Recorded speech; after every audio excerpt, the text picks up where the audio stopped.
The rain didn't stop the day Akin left. In fact, it felt like the clouds mourned louder than his wife ever could. Stella stood in the doorway, her wrapper half-tied, her eyes red, holding their 3-year-old daughter, Dara, on her hip. Akin didn't look back as he slung his small bag over his shoulder. He had made up his mind. "I'm done living like this," he muttered, stepping over the puddle in front of their gate. He had said it 100 times already that morning, a man without a son has no legacy. Stella hadn't begged him to stay. Not this time. Not after 5 years of being called cursed under his breath, not after countless hospital visits and awkward silences at family events. She had tried. Lord knows she had prayed, fasted, and cried. But to Akin, a daughter wasn't enough. She didn't carry the family name. She didn't matter. And that was the part that hurt most, how easily he could toss them aside, like they were a stain on his reputation.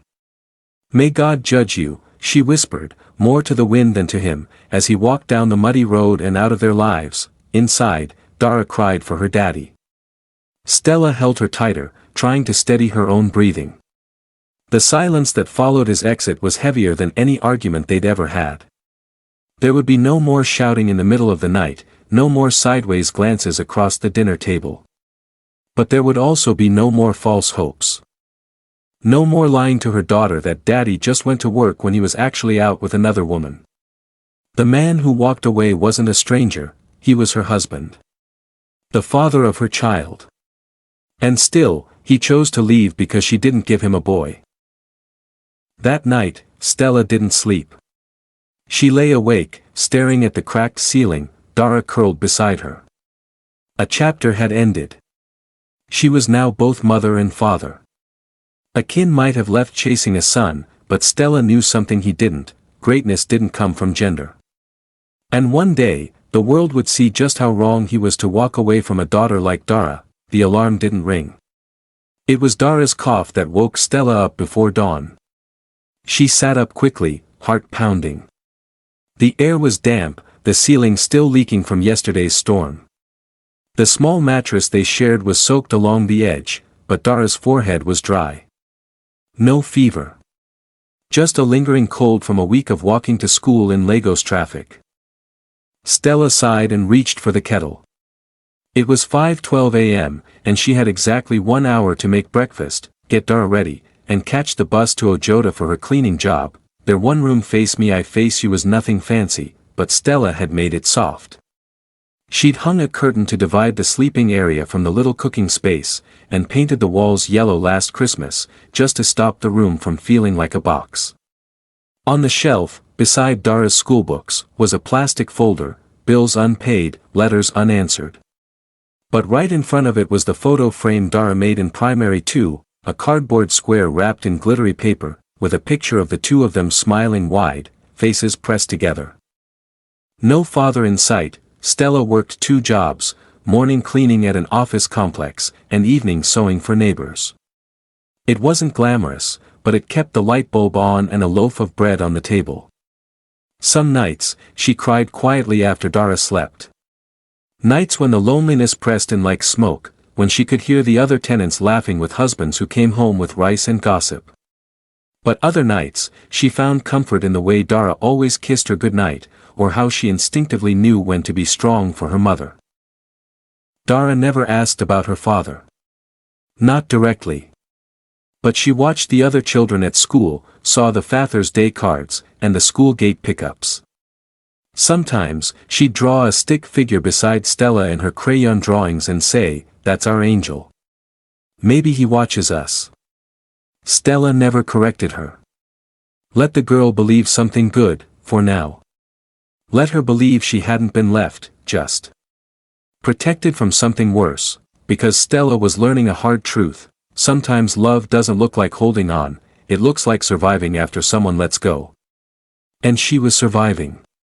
For both of them, Sundays were for church, even if they had to sit at the back. Stella ironed Dara's second-hand pink dress carefully, using a towel under the iron because the socket sparked when used directly. Dara sat cross-legged on the floor, braiding her doll's hair, her mouth moving in whispered song. Her shoes, once white, now the color of Lagos dust, had tiny holes at the toes, but she never complained. She knew better. She saw her mother work every day without resting. She saw the way Stella folded money into jars labeled school fees and food, as if naming the pain would make it lighter. Church was a refuge. Not because of the sermons, though Pastor Bayo did preach about restoration with fire in his voice, but because it gave them a reason to dress up and pretend they were whole. Even if only for 2 hours. Stella sang quietly during praise worship and sometimes found herself crying during the slow songs. The usher never asked why. Maybe she didn't need to. Women like her came in every week, left behind, stitched together by grace, and carrying children like sacred burdens. After service, Dara got a sweet from Mama Titi, the children's church teacher, and skipped beside her mother on the walk home. "Mummy, why don't we sit at the front like others?" she asked, blinking up with innocent eyes. Stella smiled, brushing back her daughter's frizzy hair. "Because the view from the back lets us see everything. And we don't miss anything important." It was a lie. She didn't sit in front because people knew her story, the woman whose husband left because she gave birth to a girl. It wasn't whispered anymore. It had settled into silence. A familiar kind. But Stella had learned to carry silence like armor. She had no time to explain herself to the world. Her only concern was the child beside her. Back home, Dara did her homework while Stella peeled yams and mentally counted how many days the Gary would last. They had just enough for the week, if she skipped lunch on Thursday. But even then, she was content, because there was something powerful in watching a daughter grow up happy despite everything. Something defiant about their little joys, second-hand dresses, old shoes, and all. And for Stella, that was enough for now, one Wednesday morning soaked with rain. The streets were flooded, traffic unmoving. She was sure Dara would be late for school. But as they tiptoed through the muddy shortcuts of their neighborhood, Dara was humming. Not just humming, reciting multiplication tables like a song, her little voice unwavering even as a kiki zoomed past, splashing brown water across their legs. By the time they reached the school gate, drenched and breathless, Stella's wrapper was stained with Lagos. She crouched to squeeze out Dara's uniform pleats and kissed her forehead. "Be good," she whispered, already turning to rush to work. But a teacher, Miss Chinier, stopped her. "Madam Stella, please wait. I've been meaning to speak to you." Stella's heart dropped. "Not bad news please, God." But the teacher was smiling. "It's about Dara, she's gifted," Miss Chinier said plainly, like she was saying the sun had risen. "She's reading ahead of her class, solving math like she sees through numbers. We think she should enter the statewide scholarship competition. She could win." Stella stood there, stunned. She had always known Dara was bright, sharp-eyed, curious, quick with her words. But the word gifted felt beautiful. Later that evening, they celebrated with boiled corn and coconut, sitting cross-legged on the mat, grinning. Dara had no idea what a scholarship truly meant, but her mother's tears told her it was important. Stella whispered, "You're going to go far, my baby. With or without him." She didn't say his name anymore. The weeks that followed were filled with late-night studying, extra tutoring from Miss Chinier, and prayers before bed. Stella skipped lunch more often, saving to buy a used tablet so Dara could practice more. Every sacrifice was a seed, and she buried them deep, believing a harvest would come. On the day of the competition, Dara stood straight in her slightly oversized uniform, her tiny braids neatly packed into a bun. Stella held her hand the entire bus ride. She didn't care if they won. They had already won. The fact that her daughter was standing there, loved and brilliant, that was victory, and when Dara's name was called as the overall winner, Stella wept openly. They didn't need a man to write their story. They were doing it, line by beautiful line. The scholarship came with more than just applause. It brought attention. Suddenly, teachers Stella didn't know by name were greeting her at school gates, patting Dara's head, saying things like, "She's one to watch." The headmistress invited her in for a meeting she was too nervous to attend without practicing her English the night before. When she stepped into the office, her cheap slippers soaking with sweat from trekking, she stood straight, chin high. "You've raised a remarkable child, Mrs." The woman hesitated, unsure of which surname to use. Stella didn't flinch. "Just call me Stella," she said, smiling with her teeth. Dara's success meant transfer letters. The scholarship included placement at a prestigious private school in Ikeja, uniforms, books, and even a daily bus service. Stella stared at the letter like it was a passport. But her first thought wasn't pride, it was fear. Ikeja was far. A different world. Rich people, accent-polished children, mothers with SUVs. Would Dara be mocked for where she came from? For her patched school bag, her name that wasn't foreign? Stella carried that worry around all week like a stone in her chest, but Dara was steady. "I'll be fine, Mummy," she said one night, brushing her own teeth while balancing on the edge of a shaky stool. "You always say we come from strength, remember?" Yes, Stella remembered. She had said it 1,000 times to cover their hunger, their bruised pride, their absences. Now Dara wore it like armor. The first day of the new school, Stella escorted her to the bus stop with hands clasped tight. Dara waved from the window as the bus pulled off, the yellow uniform glowing like fire against the gray morning. Stella stood there long after it left, heart aching. Not from sadness, but from something deeper. Pride with a sharp edge. That night, Dara returned glowing. "They gave me a locker, Mummy. And I met a girl named Adesawa who reads even faster than me." Her joy filled the room like sunlight. Stella made their favorite egusi soup that night. Just enough meat for one piece each, but more laughter than they'd had in weeks. She watched Dara eat and thought, maybe this is how broken things heal. Not with noise, but with steady hands rebuilding a life from a cracked foundation. By the time Dara turned 12, there was a quiet confidence in the way she moved.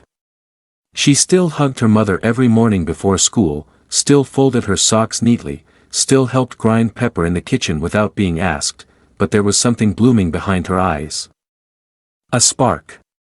"A vision, Mummy," she said one Saturday morning while helping Stella at her Gary selling stall. "Do you think girls can become engineers?" Stella blinked. She wiped cassava dust off her cheek and looked at her daughter like she was seeing her for the first time. "Of course. Girls can become anything." Dara nodded, satisfied. "Good. Because I want to build things. Big things. Like bridges.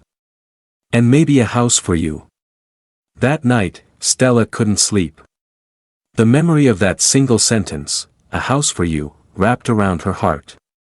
All the years of folding sorrow into silence, of hiding her pain behind market smiles, had not gone to waste. Her daughter still dreamed. Not small dreams shaped by poverty, but wide, wild dreams that reached past everything they had lost. At school, Dara flourished. She joined the STEM club, took second place in a junior tech challenge, and started sketching her future inventions in a small notebook she kept hidden under her pillow. When she showed Stella the drawing of a solar-powered street lamp that could also charge phones, Stella cried. Not because she didn't understand it, but because she did. Her daughter was building her own light. Meanwhile, whispers reached them, through neighbors, through mutual friends. Whispers about him. "Your husband is in town again," one of the market women told Stella one day, peeling oranges. "I heard he's doing well. Owns a car shop now." Stella didn't flinch. She wiped sweat from her forehead and kept slicing her Gary. "Good for him," she said flatly. "I hope he's happy." Inside, though, something trembled. Not for herself, but for Dara. Would he come? Would he try to insert himself into the life he had abandoned? Stella wasn't sure how to prepare for that. How do you guard a child from a man who left you in the name of disappointment?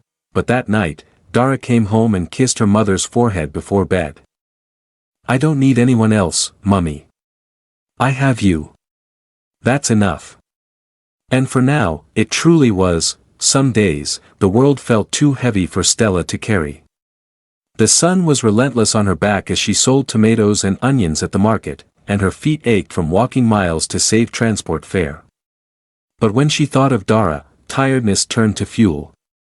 Every smile her daughter gave her was a promise, a secret pact that they would rise, no matter how slow the climb. Dara was 15 now. Not a child, but not yet the woman she dreamed of becoming. She still came home with scraped knees from chasing friends, still asked a million questions about why the sky was blue or how engines worked. But there was something sharper in her gaze, a hunger to understand, to change their story. One rainy afternoon, when the sky had turned a hard gray, Dara sat beside Stella at their tiny kitchen table, their hands folded together like they were sharing a sacred secret. "Do you think we're enough, Mummy?" Dara asked quietly, eyes searching. Stella's heart clenched. "Enough? Baby, you and I, we are more than enough. We are strong, even when it doesn't feel like it." Dara nodded but didn't speak. She was learning that strength wasn't always loud. Sometimes, it was quiet. Stella remembered nights spent wondering if they'd ever have enough money, enough peace, enough hope. But here they were, still standing, still breathing, still dreaming. "We may not have a father," she said softly, "but we have each other. And that's everything." Dara smiled, the kind of smile that lit up rooms and scared away shadows. They held hands a little tighter, as if to say, no matter what, this was home. This was love. Dara had settled into secondary school life, but the deeper she got into her studies, the heavier the pressure became. Now 16, she was no longer the little girl chasing friends in the dusty streets. The looming exams were real, and every test felt like a step closer to a future she couldn't afford to lose. One evening, Stella found her daughter at the kitchen table, textbook spread out and brows furrowed deep in thought. The room smelled faintly of burnt suya from their dinner, simple, hurried, but shared. "Mummy," Dara said without looking up, "what if I'm not smart enough? What if I don't get the scholarship for university?" Stella sat beside her, reaching for Dara's hand. "Baby, you are smart enough. You've come this far with your own fire. The world might be tough, but it's not bigger than you. But what if the world decides to close the door?" Dara whispered. Stella squeezed her hand. "Then we find another door. Or build one." They talked late into the night, making plans, sharing fears. Dara admitted the loneliness sometimes crept in, feeling like an outsider in a school where most had fathers to lean on, where money wasn't always tight. Stella listened, her heart aching. She wished she could do more, but every day she worked the market, every naira earned, was a lifeline thrown across the gap between dreams and reality. Still, they held on to each other. In those moments, when the world felt like it might swallow them whole, it was their quiet strength that kept them afloat. Dara might not have a father to stand beside her, but she had a mother who would never let her fall. Dara didn't just pass her exams, she soared. But her victories went far beyond grades and scholarships. She kept every promise she made to Stella, the promise to rise, to carry their story forward, to make their sacrifices count. University was a new world, intimidating and vast. But Dara tackled it with the same fierce spirit that had carried her through years of uncertainty. She studied engineering, dreaming of building solutions for communities like theirs, places where hope was in short supply but grit was endless. While Dara learned theories and formulas, Stella continued her market days, steady and tireless. Their roles had shifted, but their partnership remained unbroken. Dara sent money home, yes, but more than that, she brought back stories of her growth, lessons learned, and plans for the future. She became a mentor to other girls in her neighborhood, sharing her journey and lighting a path for those who followed. "You can do it," she'd say firmly, "even when no one believes in you." Life tested them in other ways too, unexpected expenses, moments of doubt, and the sting of loneliness that sometimes crept in when the nights were too quiet. But Dara never wavered. She remembered Stella's words, "If the world closes a door, build another." Years later, Dara stood on a stage, accepting an award for a community project she'd launched, clean water systems designed for underserved areas. The applause was thunderous, but her eyes sought only one face in the crowd, Stella's, shining with tears and pride. They had come so far from that tiny kitchen table, from scraped knees and market stalls. Every struggle, every sacrifice had woven the fabric of their victory. Dara had not just survived without a father. She had thrived, carrying her mother's love and strength like armor. Together, they'd built a life full of promise, proving that family isn't defined by absence, but by the fierce, unbreakable bonds of love. The penthouse was quiet. Too quiet, if you asked Stella. But Dara liked it that way. The air was always chilled just right, the scent of vanilla and cedarwood floated in from hidden diffusers, and the skyline of Lagos blinked below them like a city wrapped in diamonds. Dara sat at her glass desk, her name etched in chrome across the wall, Dara Williams, principal civil engineer. She built cities now, smart roads, bridges, water systems, eco-buildings. Her firm had just signed a deal with the government for an international rail project. She was one of the youngest women in the industry to reach this height. She swiped through blueprints on her tablet with one hand, sipping a smoothie with the other. Her mother was in the cinema room watching old Yoruba movies, wrapped in a fluffy blanket, a bowl of imported cashews on her lap. The promise had been kept. Stella no longer knew struggle. Then the call came from the security post. "There's a man here. Says he's your father." Dara froze.